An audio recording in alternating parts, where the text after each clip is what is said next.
Malam ni kita nak bincang lebih banyak lagi golongan-golongan yang tidak diterima solat dia, iaitu 10 golongan. Ya, 10 golongan yang sembahyang dia itu tiada menerima Allah Taala. Bukan tidak sah, mungkin solat dia sah tapi tidak diterima oleh Allah Subhanahu wa taala.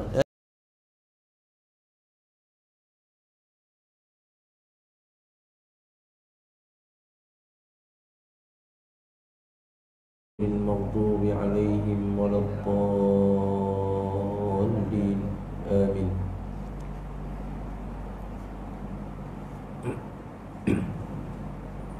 الحمد لله نحمده ونستعينه ونستغفره ونعوذ بالله من شرور أنفسنا ومن سيئات أعمالنا.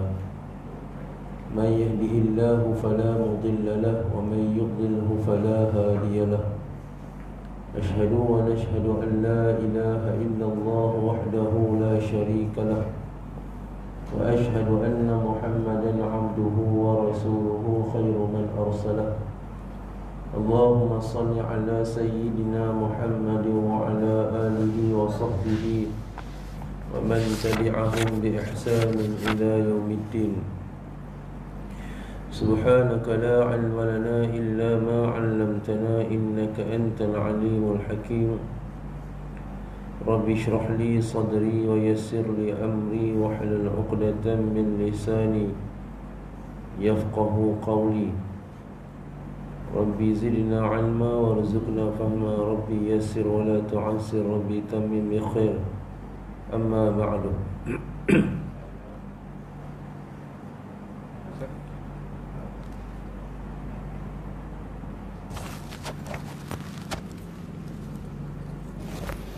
Muslimin dan muslimat, mudah-mudahan dirahmati oleh Allah Subhanahu wa taala. Alhamdulillah, summa alhamdulillah. Pertamanya marilah sama-sama kita merafakkan setinggi-tinggi syukur kehadrat Allah Subhanahu wa taala, kerana dengan rahmat dan izinnya dapat sama-sama pada malam ini kita hadir ke rumah Allah untuk salat fardu maghrib secara berjamaah, dan kita duduk sebentar dalam majlis ilmu untuk sama-sama kita meneruskan perbincangan kita berkaitan dengan hukum hakam suami dan isteri. Kita merujuk kepada kitab Muhimmah fi Ilmi Hadis Rasulullah sallallahu alaihi wasallam.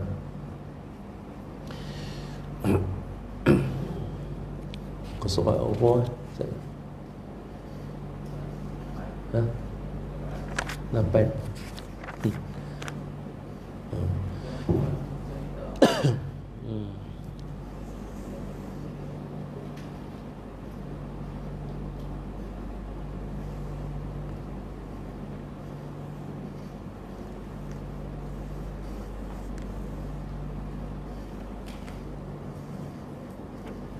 Dan suatu cerita. Betul?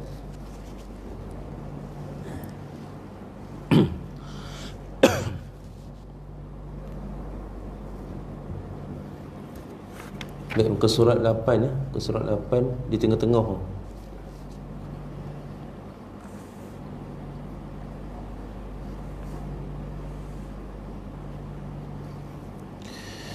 Dan suatu cerita, betul eh? Betul eh? Qala musannif rahimahullahu ta'ala wa nafa'ana bi'ulumihi fi darain summa amin.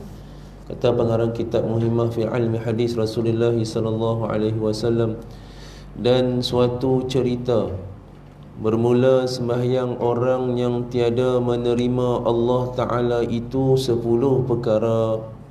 Pertama, sembahyang orang yang tiada berjamaah. Kedua, sembahyang orang yang tiada mengeluarkan zakat hartanya. Ketiga, sembahyang orang yang berbuat zina.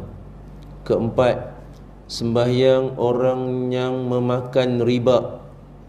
Kelima, sembahyang orang yang penyamun. Keenam, sembahyang orang yang memakan yang haram. Ketujuh, sembahyang orang yang memakan dan meminum yang haram. Kelapan, sembahyang orang yang menjual yang haram. Kesembilan, sembahyang hamba yang lari daripada tuannya.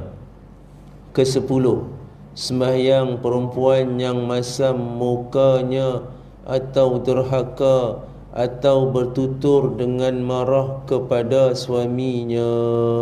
Seperti itu.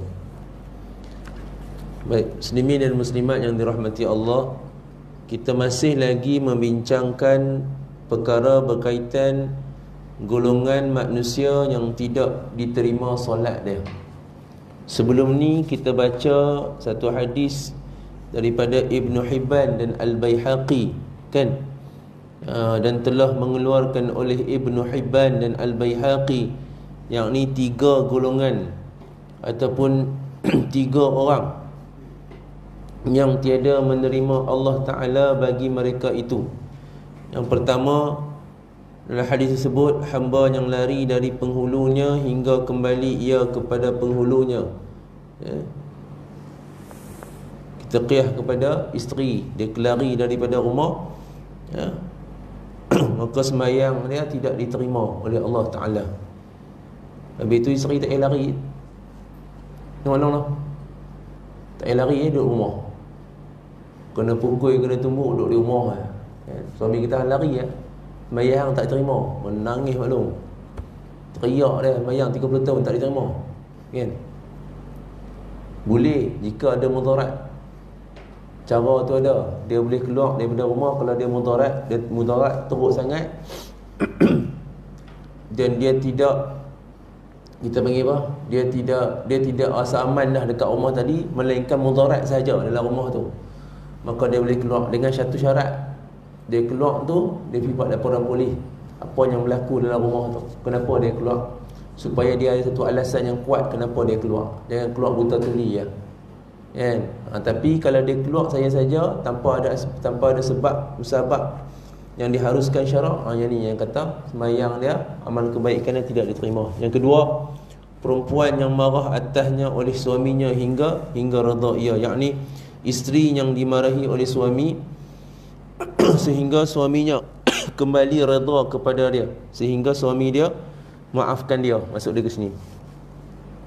Dan yang ketiga, orang yang mabuk hingga jaga ia daripada mabuknya, yakni orang yang mabuk sehingga dia kembali sedar. Dia kembali sedar daripada mabuknya, kemudian dia bertaubat kepada Allah Subhanahu wa Ta'ala.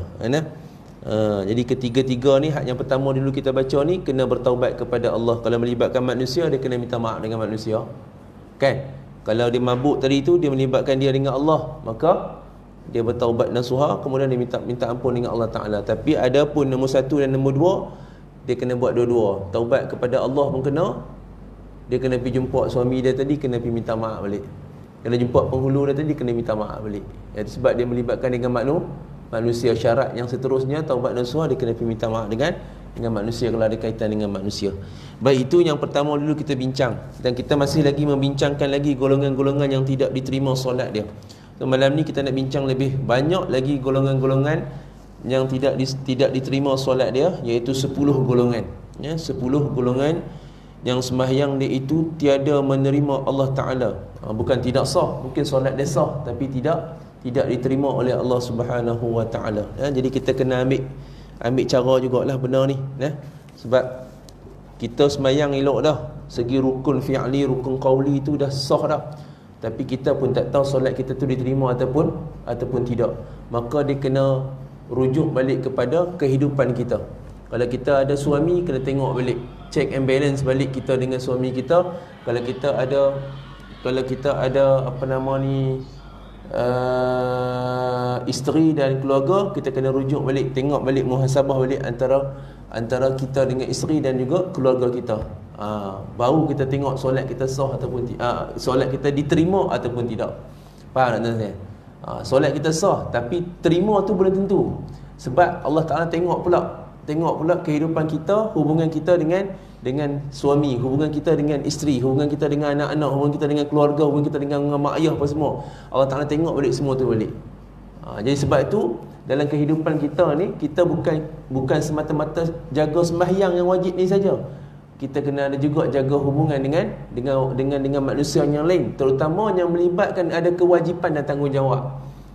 Kan? Kewajipan dan tanggungjawab. Yang tu kena ambil kira juga, kena ambil perhatian juga. Jadi malam ni kita nak baca 10 golongan 10 jenis manusia yang tidak menerima Allah Ta'ala itu akan solat dia. Penting tuan-tuan sekalian. Solat tak diterima, penat yang kita. Penat yang kita. Sebab amalan yang pertama akan ditanya oleh Allah Subhanahu Wa Ta'ala di hari akhirat nanti adalah solat. Jadi kalau tak diterima solat kita, habis kita. Okey. Baik.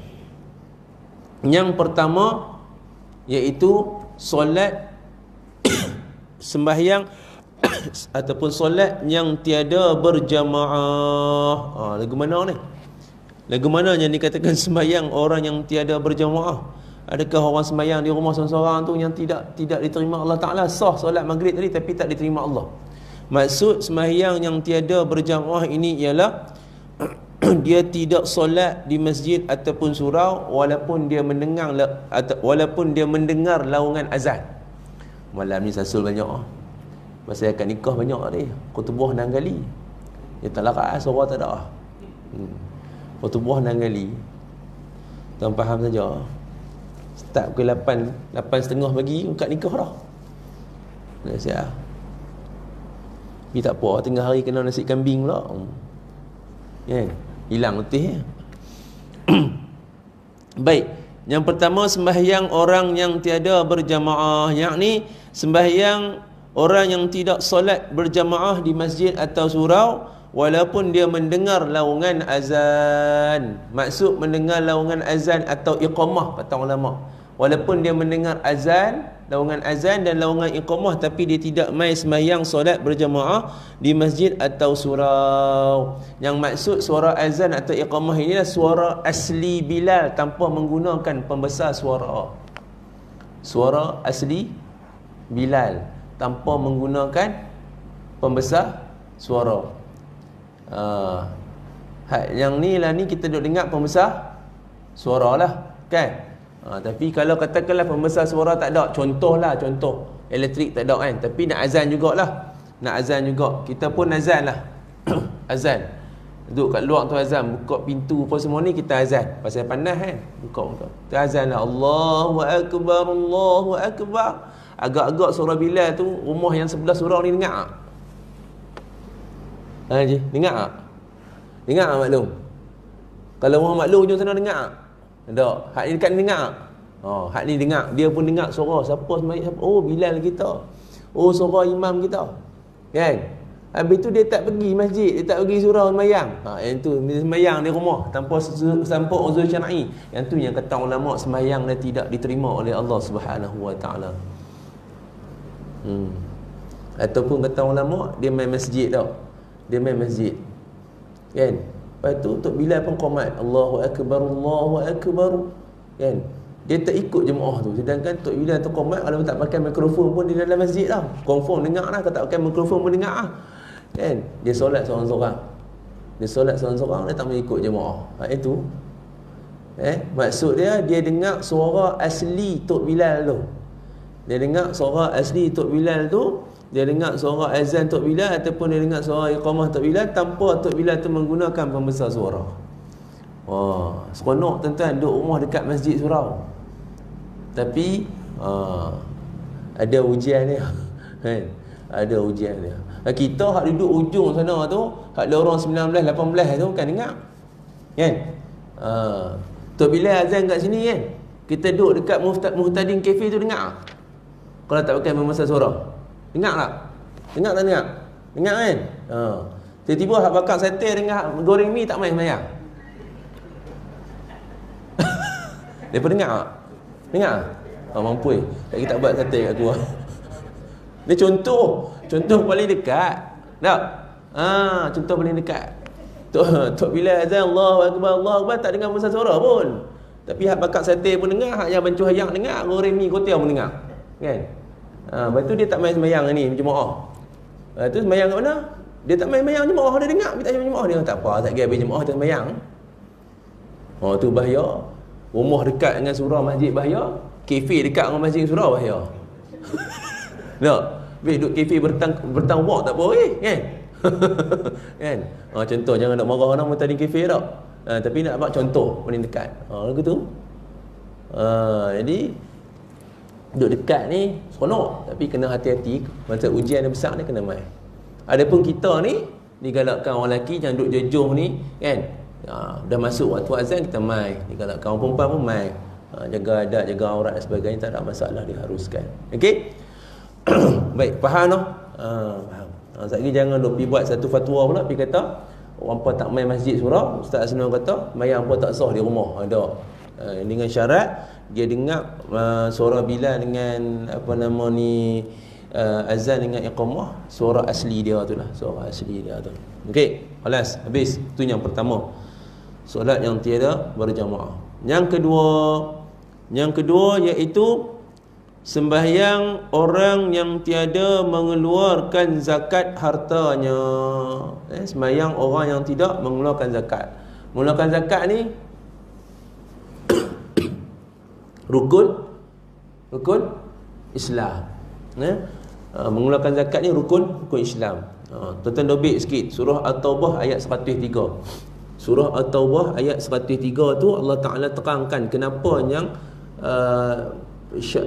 zakat ini disyariatkan.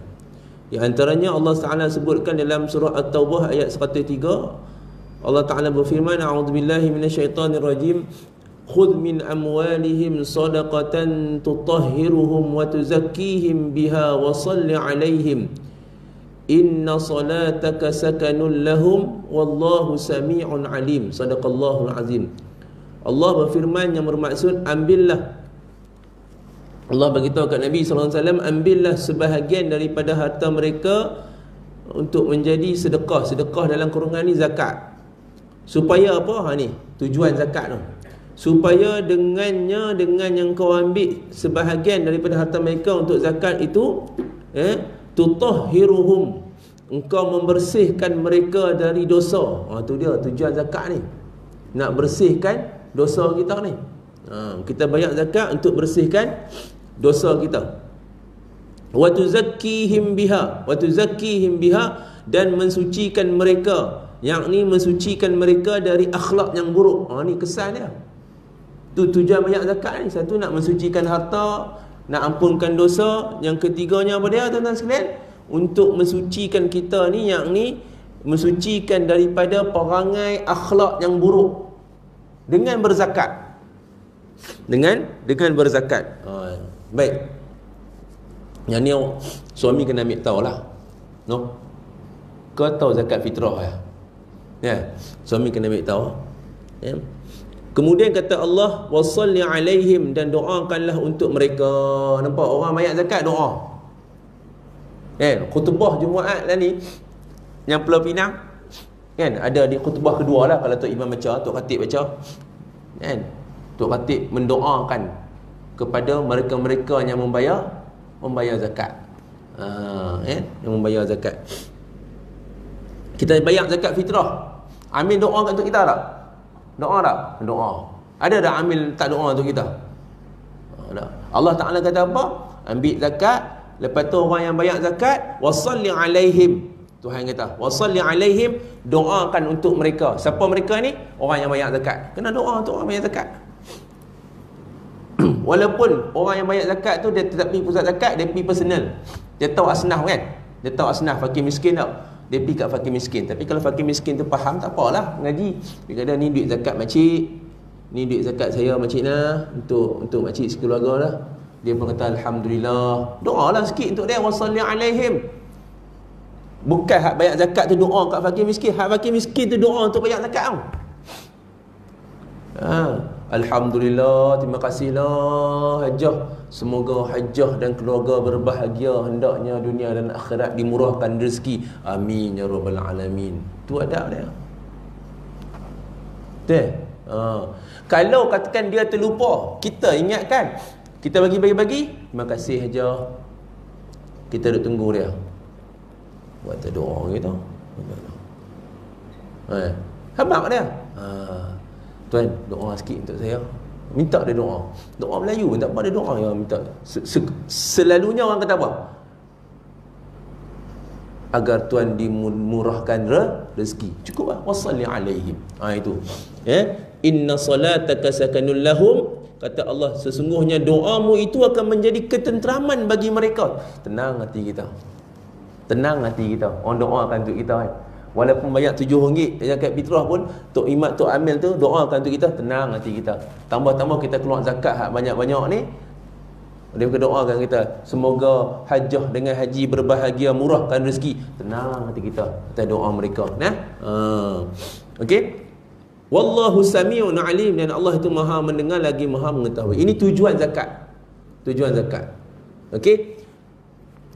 Sebab itu orang yang mereka-mereka yang telah cukup syarat wajib bayar zakat. Cukup syarat wajib bayar zakat, dia kena bayar zakat. Siapa dia? Yang pertama Islam. Tak apa semua makruf itu. Yang kedua merdeka, makruf. Ketiga sempurna milik, memang milik dia, memang harta dia. Yang keempat cukup nisab. Nisab sekarang berapa? Minimal 85 gram emas kali dengan harga semasa. Sekarang ni harga semasa dia, saya tanya tadi kat pusat zakat, RM15,885. Tak? Itu minimal nisab. cukup nisab dia, iaitu minimal 85 gram. Tu rujuk dengan pusat zakat ataupun tengok laman web zakat Pulau Pinang. Dan yang kelima cukup haul, setahun qamariah. Okey. Cukup syarat ni wajib bayar zakat. Lepas tu kita sebagai ahli keluarga, ketua keluarga ni, kita kena fahamlah jenis-jenis zakat. Jenis-jenis zakat harta ni. Sebab orang yang tidak bayar zakat harta ni, dia sembahyang dia tidak diterima oleh Allah Subhanahu Wa Taala. Jenis-jenis zakat harta ni di antaranya zakat pendapatan. Zakat pendapatan ni khusus orang yang kerja gaji tetap. Orang yang kerja gaji tetap. Kiraan dia macam mana? Kali dengan setahun. Kali dengan setahun dapat jumlah, tolak, ada tolak-tolak dia lah. Tolak untuk sendiri, tolak untuk family, tolak isteri utama, isteri kedua, tolak untuk anak, ada baki. Baki tu kalaulah lebih daripada RM15,885 kiraan sekarang ni, maka kena bayar zakat 2.5% untuk zakat pendapatan. Kan? Ada gaji tetap? Ya dah? Balik kira. Lepas ada gaji tetap, balik kira. Gaji RM5,000 sebulan kali dengan 12. Lepas tu dia tolak-tolak. Ada isteri? Tik. Ada. Isteri kedua? Tak ada. Tu anak berapa orang? 5. Ada potongan ni? Baki pula, tengok baki RM25,000. Baki RM25,000 wajib bayar zakat. Sebab dah cukup dah nisab dia RM15,885. Kurang daripada RM15,885 tak payah. Jadi siapa kena buat? Kita keluarga. Pasal apa kena buat? Satu, sebab perintah Allah. Yang kedua, pasal apa nak buat? Tadi tu ayat Quran tadi 103, ayat surah At-Taubah 103. Sebab nak mensucikan, nak mengampunkan dosa kita, nak membersihkan harta kita, kemudian nak mensucikan kita daripada akhlak-akhlak yang tak elok tu. Ini ketua keluarga kena buat. Ketua keluarga kena buat. Pergi bayar kat pusat zakat pun ambil yang duduk depan tu, doakan kita, Allahu Akbar, tenang hati kita. Ini ada kaitan juga, walaupun benda ni zakat, tapi ada kaitan dalam rumah tangga kita ni. Kena ambil tahu juga. Jangan duk fikir zakat fitrah ya. Kan? Yang kedua, zakat simpanan. Ada kita simpan dalam bank tu. Simpan dalam bank tapi tak pakai. Contoh, tabung haji. Duk simpan, bukan duk ambil pun. Bank lah ni, bank yang duk ada ni, saat lagi simpan seminggu, minggu depan cucuk pula keluar. Online pula, transfer pula. Tu hak duk simpan dalam bank, hak tak pakai tak tahu bila lagi. Kan? Nak pergi haji 10 tahun lagi, duk simpan. Cukup haul setahun, wajib bayar zakat. 3, zakat perniagaan. Kan? Menega, hak untung simpan, hak modal keluar, untung ni balik. Cukup haul setahun, bayar zakat. Zakat KWSP sama juga. Berapa ramai orang keluar KWSP tak bayar zakat. Zakat saham, zakat emas, zakat perak. Zakat pertanian lebih kepada padi. Padi yang ada bendang, yang dapat pusaka faraid. Tok dia, mak dia dengan ayah dia meninggal, dapat faraid bendang 2 ekar, 2 relung, 3 relung, contoh dia kan. Bagi orang upah jaga, bagi orang upahkan orang jaga, upahkan orang buat semua tu. Tapi hak kita dah, kita pun ada agak tu. Tu kena zakat pertanian tu, ada agak tu. Ada syarat-syarat juga, kena rujuk tak zakat. Kena ambil tahu agak tu, siapa yang ada lah. Zakat pertanian yang duk bela lembu, kambing dan sebagainya. Zakat takaful, siapa yang dah ambil takaful, tengok semua tu. Semua tu ada kaitan. Pasal apa? Pasal kita nak mensucikan dosa kita, kita nak sucikan harta kita. Yang kedua, kita nak mensucikan diri kita daripada akhlak-akhlak yang tak elok. Maka kena ambil tahu ni. Siapa kena ambil tahu? Dua-dua lah. Mungkin suami dia tak arif, isteri arif. Ataupun kalau suami arif, suami tengok, atau tengok sama-sama benda macam ni.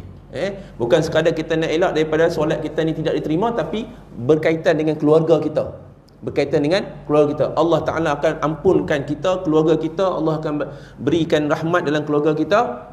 Allah akan bentukkan keluarga kita ni dengan akhlak yang baik. Subhanallah. Allah dah sebut dah di dalam Al-Quran surah At-Taubah ayat 103. Baik. Yang ketiga, golongan yang ketiga, iaitu solat orang yang berzina. Solat orang yang berzina. Yang ini juga tidak diampunkan oleh Allah Subhanahu wa Ta'ala. Zina ni ada berapa? Zina ni ada berapa? Banyak. Zina mata, zina hati. Zina mata ni mata tengok benda-benda tak elok. Zina hati pun sama juga. Nak bayang-bayang benda-benda tak elok. Zina tangan, zina lisan, zina belum kahwin, zina dah kahwin. Zina yang belum kahwin dengan dah kahwin ni banyak ah. Kan?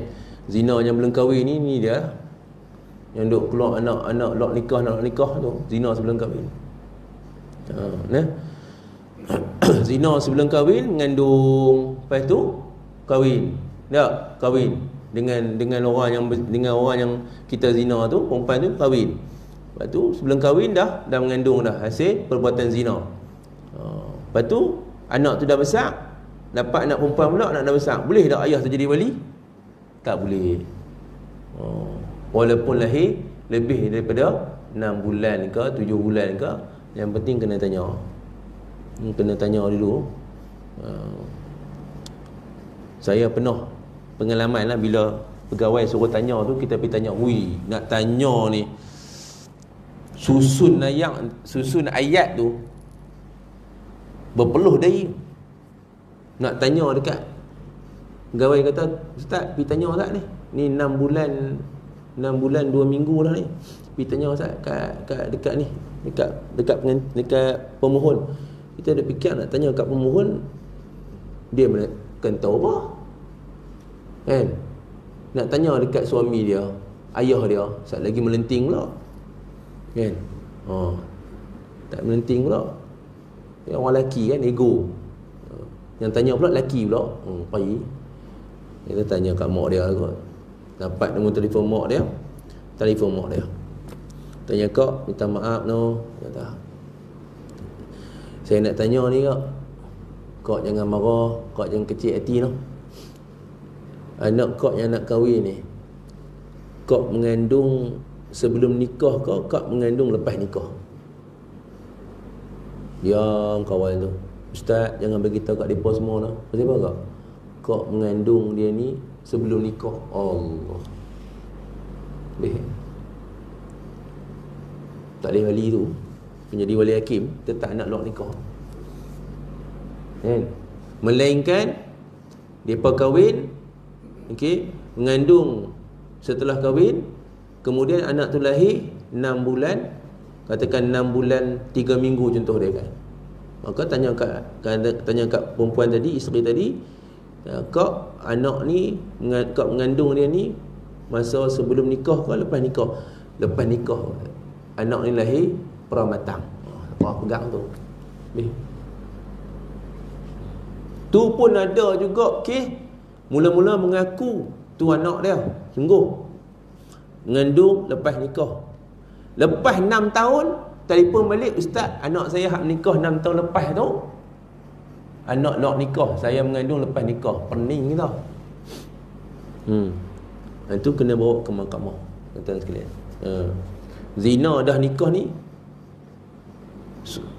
suami zina dengan bini orang, isteri zina dengan suami orang. Yang lebih teruk, bila zina dengan suami orang, mengandung pula anak tu. Dah tahu atas apa anak tu. Masa buat tak fikir, masa dah lekat nak buat macam mana? Perlu tak Ustaz saya habaq dekat suami saya? Kena habaq. Sekali tak pasal-pasal budak tu perempuan pula, mampu. Takkan suami kau nak jadi wali? Anak tu bukan anak kau, anak zina dengan orang lain. Ni. Sebab tu berat dosa zina ni, sampai solat pun tidak diterima oleh Allah Subhanahu Wa Taala. Yang keempat, solat orang yang makan riba. Riba semua ma'ruf riba ni ialah pertambahan ataupun peningkatan. Okey, yang kelima, riba ni banyak lah. Satu ada riba pinjaman, kita pinjam ada riba, kita hutang ada riba, jual beli pun ada riba. Tu kena ambil perhatian lah. Jadi kita hak suami-suami ni, ketua keluarga ni bila nak pinjam, tengok juga riba tu ada apa. Nak hutang, tengok ada riba ke tak. Jual beli pun sama juga. Okey. Baik, yang kelima, solat orang yang menyamun. Solat orang yang penyamun tadi tu. Yakni yang menyamun, yakni mengambil harta milik orang lain. Yang maksud penyamun tu apa dia? Mengambil harta milik orang lain dengan tiada hak untuk dimilikinya tanpa pengetahuan pemiliknya. Hukum ni adalah haram.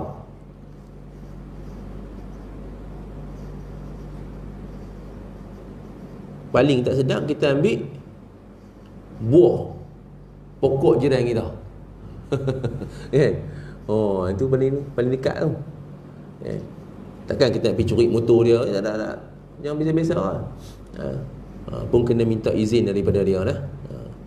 Baik, yang ke-6 dan yang ke-8. 6, 7, 8. 6, 7, 8, solat orang yang makan, minum dan menjual yang haram.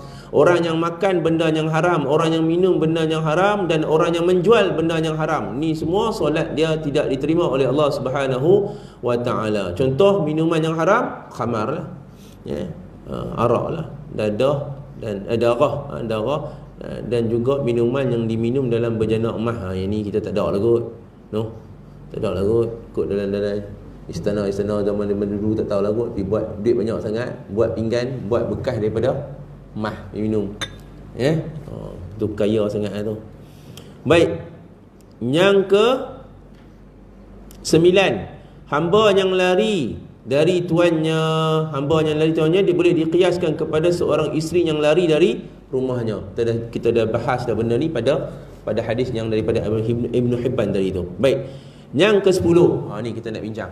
Yang ke-10, solat mereka yang tidak diterima oleh Allah Subhanahu wa ta'ala ialah solat seorang isteri yang masam mukanya, derhakanya dan bercakap dengan marah di depan suami dia. Nampak tak? Hukum ketiga-tiga perbuatan ni adalah haram, jatuh nusyus, derhaka. Satu, masam muka. Masam muka sebab sakit tak apa maklum. Masam muka sebab sakit, senggugut ni tu dimaafkan. Demam, sakit kepala tak apa. Tapi masam muka sebab benda lain tak boleh. Okey. Kedua, derhaka kepada suami. Yang ketiga, bercakap dengan marah di depan suami. Tu saya dah pesan banyak kali dah. Kita marah macam mana pun dengan suami, kita geram macam mana pun dengan suami, kita nak cakap dengan dia tak boleh cakap dengan nada marah. Boleh tak maklum? Cakap dengan nada, walaupun tengah marah, geram, tapi cakap dengan nada. Belajar dengan isteri Piramli dalam cerita Madu 3. Maklum balik, pergi tengok balik cerita Madu 3. Bini yang pertama Piramli tu, haduk mi mahjong tu. Nampak tak?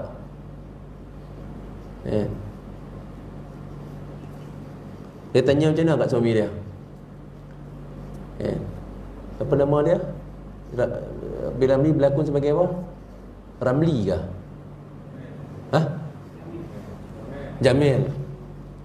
Tengok isteri dia tanya macam mana. Jamil bang. Jamil yang mana ya bang ya? Nampak? Lembut ya? Kalau kita, Jamil mana? Hang bang. Ampun. Kalau kita lah kan, Jamil mana? Hang bang, abang bang Jamil. Jangan ada bang. Tak. Tengok belajar macam mana.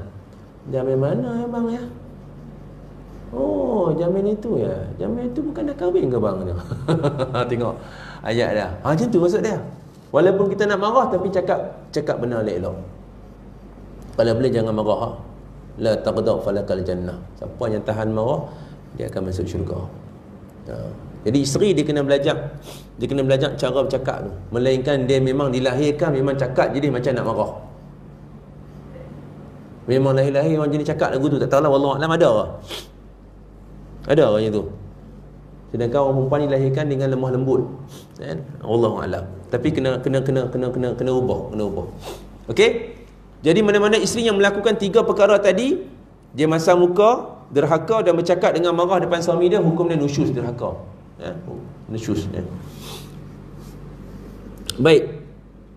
Kerana perkara-perkara tersebut ni, masam muka, derhaka, bercakap dengan marah ni boleh menimbulkan kebencian, akan menimbulkan ketidakselesaan suami dan juga mendatangkan kemurkaan Allah Subhanahu wa taala. Di samping solat isteri tadi tidak diterima oleh Allah Subhanahu wa taala. Allahu akbar. Wala'iyadzubillah. Jadi isteri ni banyak kena belajar. Dia kena belajar psikologi ni. Kena belajar macam mana tak memasam muka, kan? Kena manis muka, macam mana tak nak derhaka, macam mana nak bercakap dengan baik dengan suami.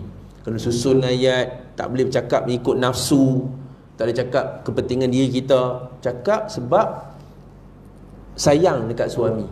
Aku tu berat Dia kena buatlah maklum tu. Sebab pilih kahwin, kan? Sebab kita pilih nak kahwin, maka kita kena buat. Tak boleh bagi alasan. Kalau tak mau buat, tak payah kahwin. Sebab kita pilih kahwin, kita kena buat. Baik.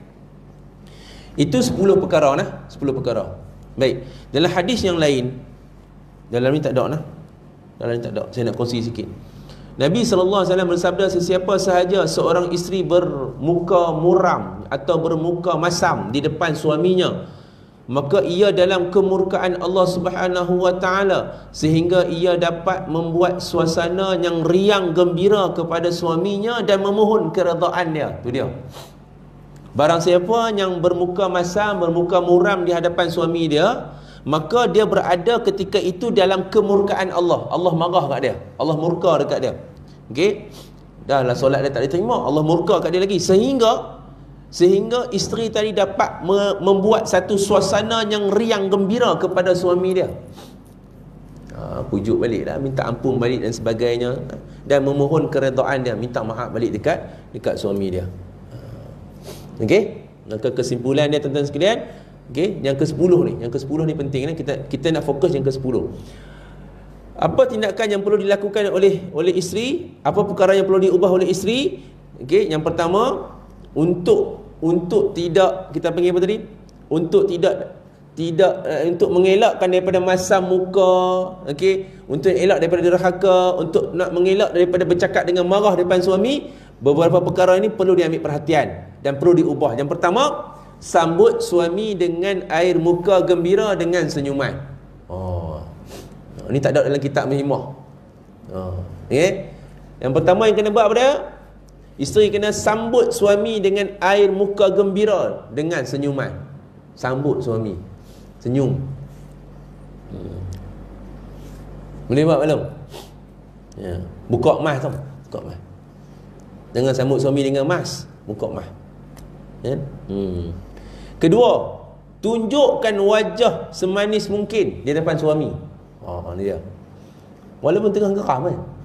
Tengah geram, kita tahu dah dia ni keluar dengan betina lain. Tak? Siap hang tunggu. Tapi tengok macam mana. Dia balik-balik, kita buka dengan senyuman. Dengan manis mungkin, semanis muka kita, dan baru kita bincang benda tu. Yang ketiga, segera buka pintu bila suami pulang. Persilakan masuk dengan penuh hormat dan kata-kata yang lemah lembut. Allahu akbar. Nombor 3, siapa ada buat angkat tangan? Maklum. Tak buat dah Ustaz. Buat mula-mula kahwin lah. Minggu kahwin tak buat dah. Buat maklum, buat. Ya. Hak saya cakap ni, buat. Tengoklah hasil dia. Nah. Tok Iman noh. Noh. Balik isyak ni. Bini mai ni. Mai. Dia ingat tak apa. Ya. Bini Tok Imam buat ni tiap hari tak mai dah apa. Kan? Balik kerja, dia buka sambut lagu tu, kan? Ya. Bagi bini mai bagi dia dua mai. Macam. Tapi kalau duduk mai, sampai rumah siapa nak buka pintu? Tu lain cerita dah tak? Kan?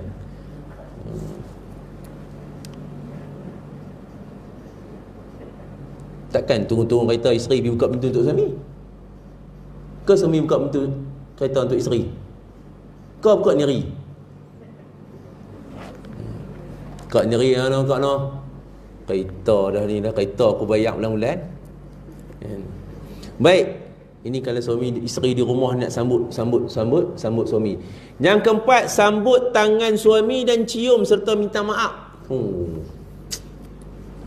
Yang ni apa boleh buat ni? Kelima, jika ada anak, ajarkanlah anak-anak bersalaman dengan ayah mereka. Contoh, ayah nak pergi kerja, bagi tahu kan anak pergi salam balik, salam ayah, ayah nak pergi kerja tu, pergi salam ayah. Ajak anak-anak pergi salam ayah. Ya? Dan yang terakhir, jika suami bawa buah tangan, sambut dengan ucapan terima kasih. Itu dia. Kan? Suami lepas isyak beli sate. Walaupun 10 cucuk, sate kambing pula bawa balik. Kan? So isteri dapat sate. Bau daripada luar dah bau dah. Sambut-sambut sate tadi, alhamdulillah bang, terima kasih banyak-banyak. Besok beli lagi. Kan? Contoh dia. Ucapan terima kasih tu sudah cukup bagi suami ni rasa tenang, rasa tenteram. Ini di antara tindakan-tindakan yang perlu diubah untuk mengelak daripada kita ni sebagai seorang isteri ni main masam muka, nak marah kat suami. Buat benda-benda macam ni maklum. Ini tips buat lagu ni. Walaupun dalam keadaan marah ustaz, walaupun nak marah kat suami, buat benda ni, hilang marah. Kan? Sebab isu konflik dalam rumah tangga tak dapat diselesaikan dengan kemarahan. Tak dapat diselesaikan dengan kemarahan. Kalau bawa kemarahan untuk selesaikan konflik dalam rumah tangga, confirm tak selesai. Nanti selesai kot lain. Dia takkan selesai. Mesti dalam keadaan tenang, bincang elok-elok. Jadi tip ini untuk membantu isteri. Untuk membantu isteri. Supaya mereka ini, solat mereka ini diterima oleh Allah Subhanahu wa ta'ala. Allahu Akbar. Boleh malam lah, balik buat lah. Belajar, main mengaji, tapi balik tak buat, sia-sia ya. Penat ustaz cakap, main jajuh lah tu, dah lewat. Kan? Wallahu ta'ala alam. Habis dekat tu, habis dah cerita pasal golongan yang tidak diterima solatnya. Nanti kita sambung pula cerita pasal golongan yang dilaknat, perbuatan-perbuatan yang dilaknat oleh Allah Subhanahu wa ta'ala, yang mengakibatkan Allah laknat kepada dia, termasuk juga makhluk-makhluk Allah Ta'ala pun laknat pada dia juga. Nanti kita baca perbuatan-perbuatan, jenis-jenis perbuatan yang dilaknat oleh Allah dan juga dilaknat oleh makhluk-makhluk Allah Subhanahu wa ta'ala. Wallahu ta'ala alam. Al-Fatihah. A'udzubillahi minasyaitonirrajim. Bismillahirrahmanirrahim. Alhamdulillahirabbil alamin, arrahmanirrahim, maliki yaumiddin. Iyyaka na'budu wa iyyaka nasta'in. Ihdinas siratal mustaqim, siratal ladzina an'amta 'alaihim ghairil maghdubi 'alaihim waladdallin. Amin.